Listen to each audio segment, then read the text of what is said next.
ઘુઘરાજી, આ ગબ્બર ઠાકોર ની સમાજ બહાર મીચો એના વિશે તમારે કોઈ બોલવું હે? બોલવું છે ચમ નહીં બોલવું? બોલો. બરાબર.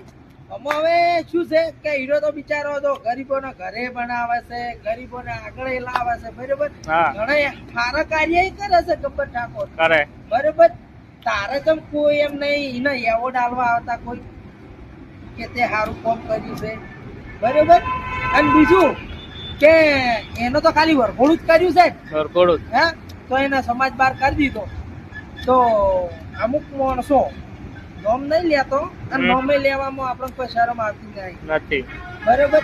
અમુક માણસો તો દશામાં વિશે હિન્દુ ધર્મ વિશે બોલ્યા છે, તો એને ધર્મ બહાર તો નહીં કાઢતા. હા, વાત સાચી. હા, મારી વાત ખોટી હોય તો કહો. સાચી વાત. હા, સાચી વાત. તો તારે આ તો છે ને હવે કે ભાઈ જો સમાજના અમુક ઘણા આગેવાનો છે, તો મારે તો આગેવાનોને એટલું કેવું છે કે તમે જો સમાજનું આટલું બધું સારું વિચારો છો, બધી રીતે આપણે સારું લાગે છે, બધું સારું જ કરો છો, ખોટું નહીં કરતા.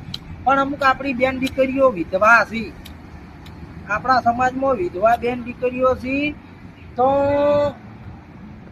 એમને છે ને ઘરનું ભરણ પોષણ કરવું હોય તો બહુ કાઠું પડે છે, અને એના છોકરાને શિક્ષણ આપવું હોય ને એ કાઠું પડે છે. તો આગેવાનોને બે વિનંતી હાથ જોડીનો, તો એનું ઘર હેડાડી આલો અને એના છોકરાના શિક્ષણ હોમ કરો, અને આ ડીજેના બીજેના ડફોડા ને આ બધું ના કરો, અને આ સમાજ એક કરો અને વડાપ્રધાનનું પદ લો. બાકી આ વસ્તી તો ઝઘડા માટે મીડિયા વાળા આવશે ને બધાય આવશે, પણ એના હોમું ના જુઓ.